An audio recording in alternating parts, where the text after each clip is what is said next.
And welcome to the NCAA FCS Football Championship Selection Show. The FCS Top 25 poll. And then at number 4, Old Dominion, the Monarchs at 10-1, led by quarterback Taylor Heineke. And then North Dakota State, the number 1 seed. We'll get the winner of that one. The championship once again runs through Fargo. And then New Hampshire and Wofford. That one played in South Carolina. This is the bottom side of that bracket. Begins with Bethune-Cookman. They're going to host there in Daytona Beach. Then the number 4 seed, Old Dominion.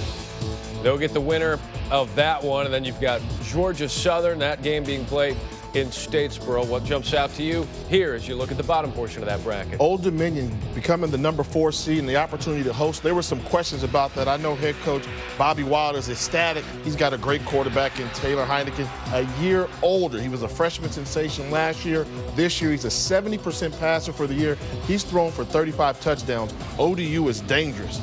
All right, here's the top portion of the other bracket. There you see Stony Brook. Well, they get to the College World Series. Been a good year for them athletic-wise. And then number 3 seed, Montana State. Bozeman hosting the winner of that one. Then Sam Houston State taking on Cal Poly. That game will be played in Huntsville. Jay, what do you think? Villanova, head coach Andy Talley, wily veteran. He's got them just lurking in the background. He's got a fresh sophomore sensation, and Kevin Monangai, the running back, is averaging 6 yards per carry.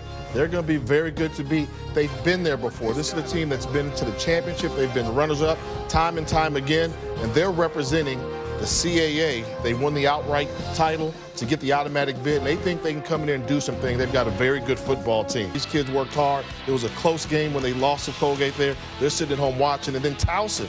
I mean, the Towson's a very good football team, 7-4, but take away 2 of their losses. They lost games to LSU and to Kent State, 2 programs that I'm sure everybody knows at one point or another were ranked in the top 25. So they would be overall, they'd be 7-2. You take away that, they're sitting at home, and they beat 2 teams in the postseason. That's frustrating when teams that you beat are still playing and you're sitting at home watching. You got to feel for them. Toughest part about it. Give us a team to watch here in these FCS playoffs. How about the whole bracket? But I won't do that. That's so cheap. Old Dominion, Bobby Wilder. I mean, this is the one where you look at it. Yes, their defense is a question mark at times, but I think the draw they got was favorable. I think that they can possibly host the winner of the first round, whether that's Bethune-Cookman or Coastal Carolina. The matchup for them is going to be that one when they take on Georgia Southern. We know Georgia Southern likes to run the football. If they can get ahead of Georgia Southern early and make them try and throw the football to get back into it, I think Old Dominion may be up to some things because of a favorable draw. All right, questions will not get any easier here. You're going to have to eventually pick a champ. Let's go.